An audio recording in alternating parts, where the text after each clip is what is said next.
Hello, everyone. My name is Lucio Bagnulo, and I'm the head of translation and language strategy at Amnesty International, and I'm based in Madrid.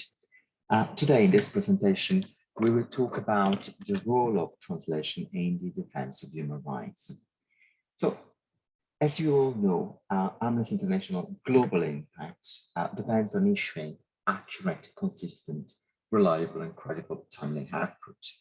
So it is precisely the accuracy and timeliness of its research into allegation of human rights violation that has contributed to the organization's 60 years history of exponential growth and sustained leadership in the field of human rights.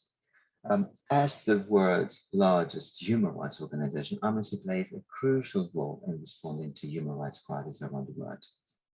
And particularly key to this scope is the intersection between translation and the response to such crises at global level.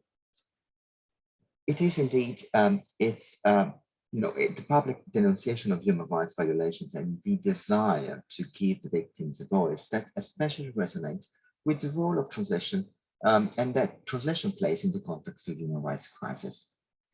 The importance of accurate and timely translation can be particularly observed in three main stages of the strategic approach taken in crisis response management.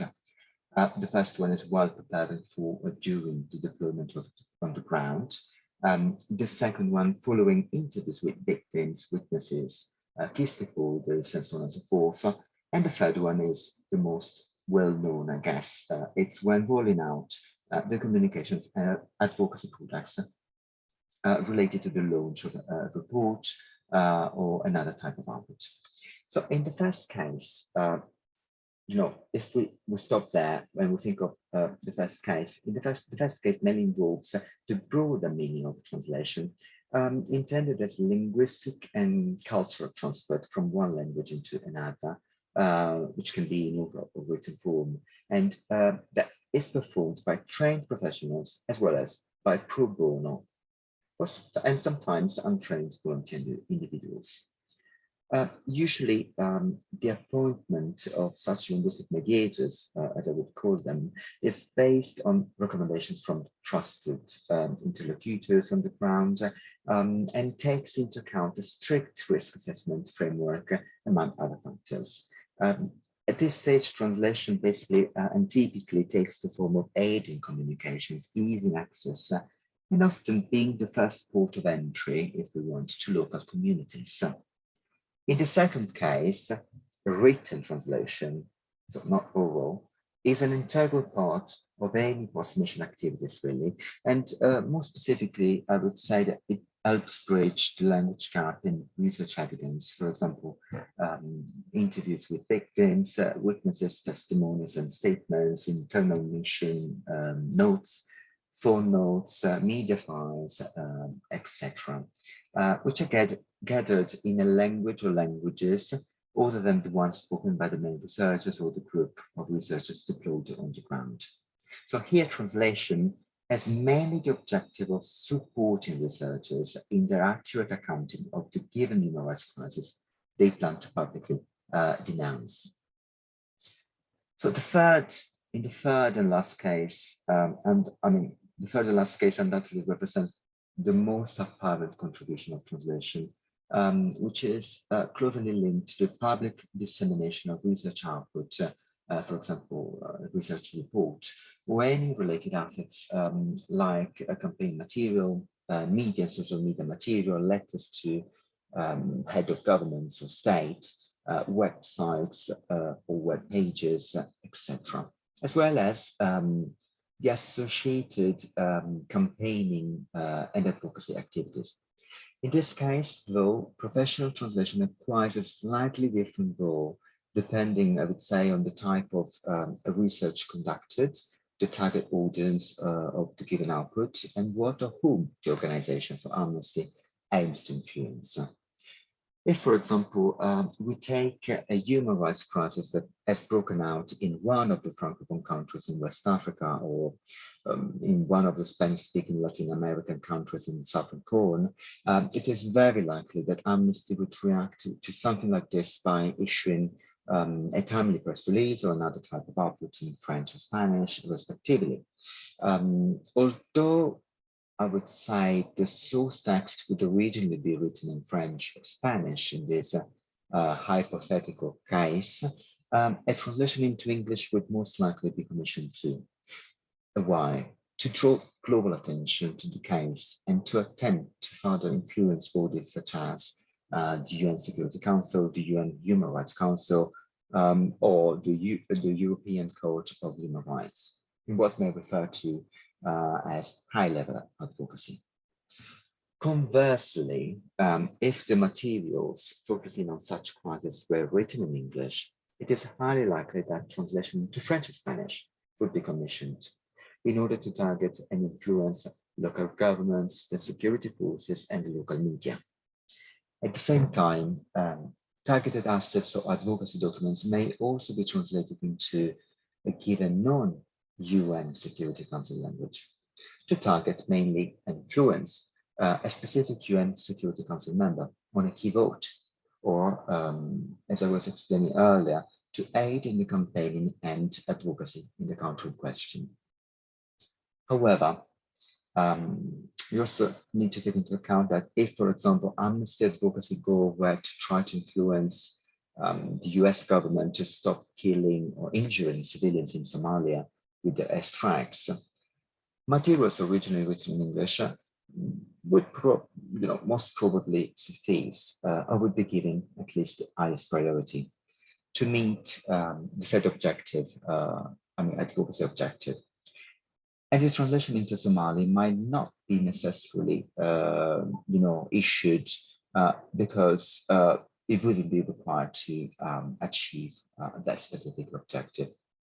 That being said, this is exactly where, or the kind of situation in which translation brings a specific type of added value beyond that of a pure linguistic and cultural transfer, as it acts as the bearer of a message of caring and support for the rights holder affected by the human rights violations in question, or those living in a situation of human rights crisis. In other words, what I would say is that we would still want to have these materials translated into Somali to say to the victims in Somalia or the diaspora, hey, we're here and we care about you. Therefore, the message of caring and support that in Amnesty context, translation offers and acts mainly on two dimensions, I would say, the textual side, the textual dimension, meaning that it acts as a public record of the facts, of the findings and recommendations, which then acquires both current and historical evidential value. And on the other hand, the social political side or dimension, which through the sharing of research findings in the local language is fundamentally associated with the self-awareness of the affected community. On a deep level, translation makes another critical yet seldom visible contribution to the meaningful work of the organization beyond its more immediate link to the response to a human rights crisis and the organization's relationship with the communities whose human rights are being violated. This additional function concerns three key concepts, which are trust, empowerment, and linguistic justice. We have to think that several international organizations and international non-governmental organizations that have origins dating back to the post-war period that are geographically located in the global north often risk being viewed as alien Western organizations and are therefore perceived as being miles away from where a given crisis occurs. This sort of gap tends to be exacerbated by the widespread use of, among these organizations, of so-called lingua franca. Generally, we're talking about English and French, or French, that in most cases is the result of a colonial or imperialist past. Translation, therefore, becomes particularly important as it helps to produce quality materials that gain the people's trust and confidence, because it helps in bridging the gap between policymakers and the people. It gives credibility to the research of the organization, and it helps in building confidence in the organization. In other words, people can trust the organization because the organization speaks the language, which is very important. Within the context of human rights crisis, translation contributes to the achievement then of linguistic justice, as it becomes a crucial means of upholding the dignity of individuals and communities impacted by the crisis, removing those feelings of disadvantage among those who are not from the dominant and typically Anglophone linguistic culture, and promoting the development of trust between involved parties. On the other hand, beyond the advocacy objectives mentioned earlier, which are mostly targeted at governments, authorities, and so on, translation also plays a fundamental role in enabling and empowering rights holder, as it allows them, of course, when there is, we are not in a situation of government blackouts or armed group restrictions and so on. Basically, it allows them to take full ownership of research findings and to cognitively engage with them. In other words, high-level advocacy is undoubtedly key, especially in situations of human rights crisis. However, whenever possible, this should go hand in hand with raising social awareness within the affected communities about their human rights or the deprivation thereof. And this is exactly when access to information in one's own language, not only in the official language of high-level international bodies, is critical to enabling and empowering rights holders to slowly contribute to this essential process of change from the inside. Translation, therefore, becomes a catalyst of change.